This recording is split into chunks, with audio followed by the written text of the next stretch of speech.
মেয়ের বয়স মাত্র ১৬ মাস, কিন্তু সেদিকে নজর না দিয়ে তাকে একা বাড়িতে রেখে ছুটি কাটাতে চলে গিয়েছিলেন মা। ১০ দিন বন্ধ ঘরে খাবার পানি ছাড়া থাকার কারণে মৃত্যু হয় শিশুটির। সম্প্রতি ওই ঘটনায় মৃত শিশুর মাকে খুনের অভিযোগে দোষী সাব্যস্ত করেছিল আদালত।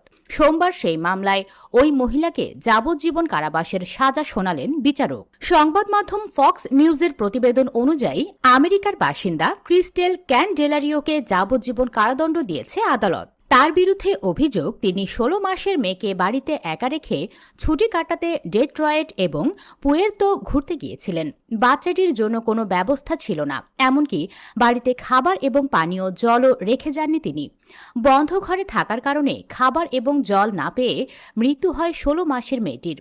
১০ দিন পর বাড়ি ফিরে এসে ওই মহিলা দেখেন তার মেয়ে জাইলিন অচৈতন্য অবস্থায় পড়ে রয়েছে মেঝেতে। তখন তিনি পুলিশকে খবর দেন। পুলিশ এসে জাইলিনকে উদ্ধার করে হাসপাতালে নিয়ে যায়, তবে চিকিৎসকরা তাকে মৃত বলে ঘোষণা করেন।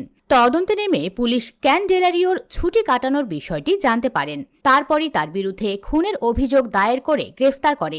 ঘটনাটি ঘটেছে গত বছর জুন মাসে। সোমবার সেই মামলায় রায়দানের সময় আমেরিকার এক আদালতের বিচারক ব্রেন্ডন শিহান ক্যান্ডেলারিওর উদ্দেশ্যে বলেন, আপনি যেমন আপনার ছোট্ট মেয়েকে তার বন্দিশালা থেকে মুক্তি দেননি, তেমনি আপনারও উচিত বাকি জীবন একটা সেলের মধ্যে কাটানো। তবে পার্থক্য একটাই, জেলে অন্তত আপনি খাবার এবং পানীয় পাবেন, কিন্তু জাইলিন তা পায়নি। এই মামলার শুনানিতে ক্যান্ডেলারিও দাবি করেছিলেন যে তিনি কয়েকদিন ধরেই মানসিক সমস্যায় ভুগছিলেন। তার কথায়, জাইলিনকে হারানোয় অনেক কষ্ট পেয়েছি। যা ঘটেছে সবকিছুর জন্য আমি অত্যন্ত আঘাত পেয়েছি। আমি একমাত্র জানি আমি কি অবস্থার মধ্য দিয়ে দিন কাটাচ্ছিলাম।